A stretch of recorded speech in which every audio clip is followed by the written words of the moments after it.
Hello hi നമസ്തേ നമസ്കാരം. ഒരു buffet ഡൈനിങ്ങിന് റെസ്റ്റോറൻറ്റിൽ പോയാൽ സ്റ്റാർട്ടർ സാലഡ്സിൽ കാണുന്ന ഒരു ഐറ്റമാണ് നമ്മുടെ റഷ്യൻ സാലഡ്. ഇത് തയ്യാറാക്കുന്ന രീതിയാണ് ഇന്നത്തെ വീഡിയോയിൽ അമ്മ പരിചയപ്പെടുത്തുന്നത് കേട്ടോ. ചാനൽ മറക്കാതെ തന്നെ ഒന്ന് സബ്സ്ക്രൈബ് ചെയ്തേക്കണം. നമ്മളുടെ ചാനൽ സബ്സ്ക്രൈബ് ചെയ്യാതെയാണ് നിങ്ങൾ ഈ വീഡിയോ കാണുന്നതെങ്കിൽ. ഒപ്പം തന്നെ നിങ്ങളുടെ കമൻസും ഫീഡ്ബാക്സും ഒക്കെ ഞങ്ങൾ പ്രതീക്ഷിക്കുന്നു. തീർച്ചയായും നമ്മുടെ വീഡിയോ ഇഷ്ടപ്പെട്ടാൽ ലൈക്ക്, കമൻറ്റ് ആൻഡ് ഷെയർ. അപ്പോൾ ഒട്ടും വൈകാതെ തന്നെ അമ്മയുടെ ഈ ഒരു ഹോം മെയ്ഡ് മയണൈസ് ഉപയോഗിച്ചുള്ള ഒരു വെറൈറ്റി റഷ്യൻ സാലഡിൻ്റെ റെസിപ്പി കണ്ടിട്ട് മടങ്ങി വരാം.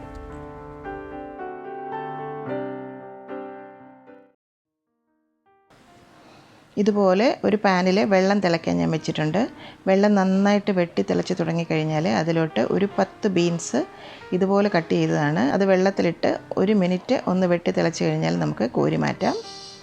കൂടുതൽ വെന്ത് പോകരുത്.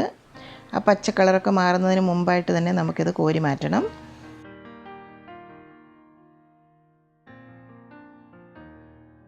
കൂടാതെ 1 കപ്പ് ഗ്രീൻ പീസ് അതും ചേർത്ത് കൊടുക്കാം.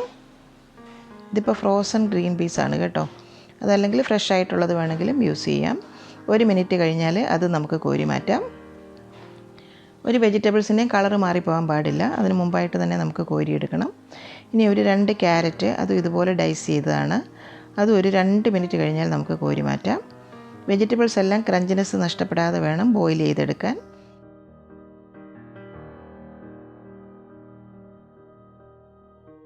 ഇത് വലിയ 2 പൊട്ടാറ്റോ ആണ്. അതും വെള്ളത്തിൽ ഒന്ന് കുക്കാക്കി എടുക്കണം.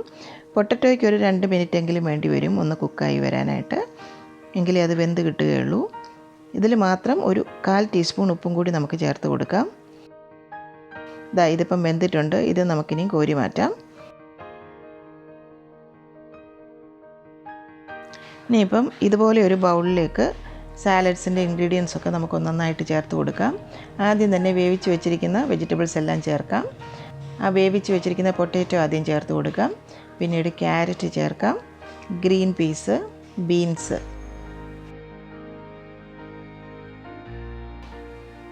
ഇതിപ്പം ക്യൂക്കമ്പറാണ് സാലഡ്സിനൊക്കെ നമ്മൾ യൂസ് ചെയ്യുന്ന ടൈപ്പ്.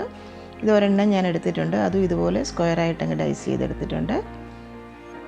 ക്യൂക്കമ്പർ നമ്മൾ ഫ്രഷായിട്ടങ്ങ് ചേർക്കുകയാണ് കേട്ടോ. ആവശ്യത്തിനുള്ള ഉപ്പും കൂടി ചേർത്ത് കൊടുക്കാം.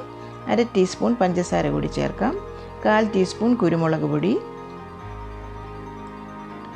ഇതിപ്പോൾ ഒരു റെഡ് ആപ്പിളാണ്. അത് ഇതുപോലെ ഡൈസ് ചെയ്തതാണ്. അതും കൂടി നമുക്ക് ചേർത്ത് കൊടുക്കാം. എല്ലാം കൂടി ഒന്ന് മിക്സ് ആക്കി എടുക്കാം. ഈ ഒരു ബൗളിൽ മിക്സിങ് കുറച്ച് ബുദ്ധിമുട്ടാണെന്ന് എനിക്ക് തോന്നുന്നു. കുറച്ചും കൂടി വലിയൊരു ബൗൾ വേണമായിരുന്നു. മിക്സിങ്ങിൻ്റെ സൗകര്യത്തിനായിട്ട് ഞാനിത് വേറൊരു ബേസിനിലേക്ക് മാറ്റുകയാണ്. ഈ ബേസിനിലേക്ക് എല്ലാം കൂടി അങ്ങ് ചേർത്ത് കൊടുക്കാം. ഇതിപ്പോൾ മിക്സ് ചെയ്തെടുക്കാനൊക്കെ വളരെ ഈസിയാവും. എല്ലാം കൂടി ഇതുപോലെ ഒന്ന് മിക്സ് ആക്കി എടുക്കാം.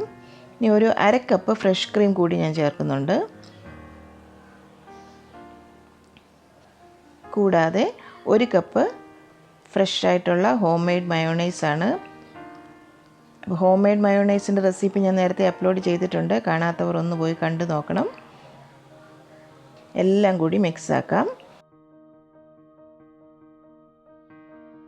ലാസ്റ്റിൽ ഒരു പകുതി നാരങ്ങയുടെ നീര് കൂടി ചേർത്ത് കൊടുക്കുന്നുണ്ട്. ഒന്നങ്ങ് യോജിപ്പിച്ചെടുക്കാം. ടേസ്റ്റൊക്കെ ഒന്ന് നോക്കാം.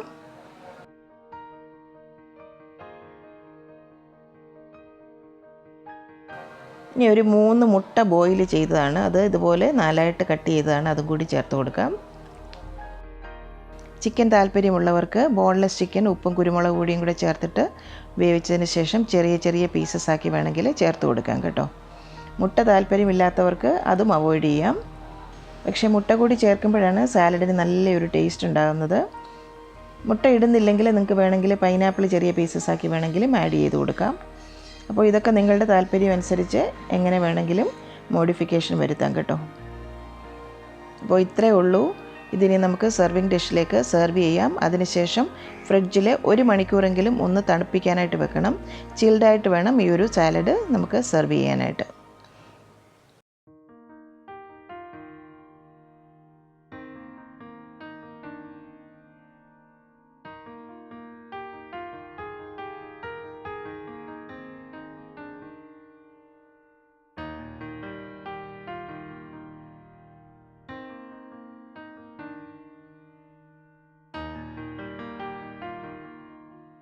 ഇതിൻ്റെ പുറത്ത് ഗാർണിഷിങ്ങിനായിട്ട് കുറച്ച് മിൻറ്റിൻ്റെ ലീവ്സും വെച്ച് കൊടുക്കാം. അപ്പോൾ നല്ലൊരു ഫ്രഷ്നെസ്സും കിട്ടും.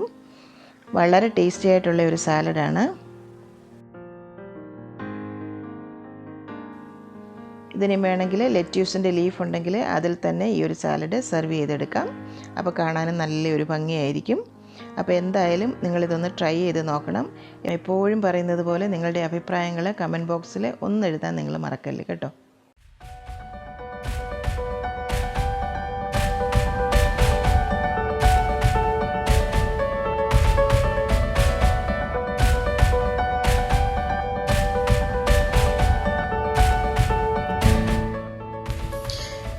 എൻ്റെ അമ്മയുടെ ഇന്നത്തെ ഈ റെസിപ്പി നിങ്ങൾക്ക് ഇഷ്ടമായെങ്കിൽ ഈ വീഡിയോ നിങ്ങൾ തീർച്ചയായും ലൈക്ക് ചെയ്ത് ഷെയർ ചെയ്ത് ഞങ്ങളെ സപ്പോർട്ട് ചെയ്യണം.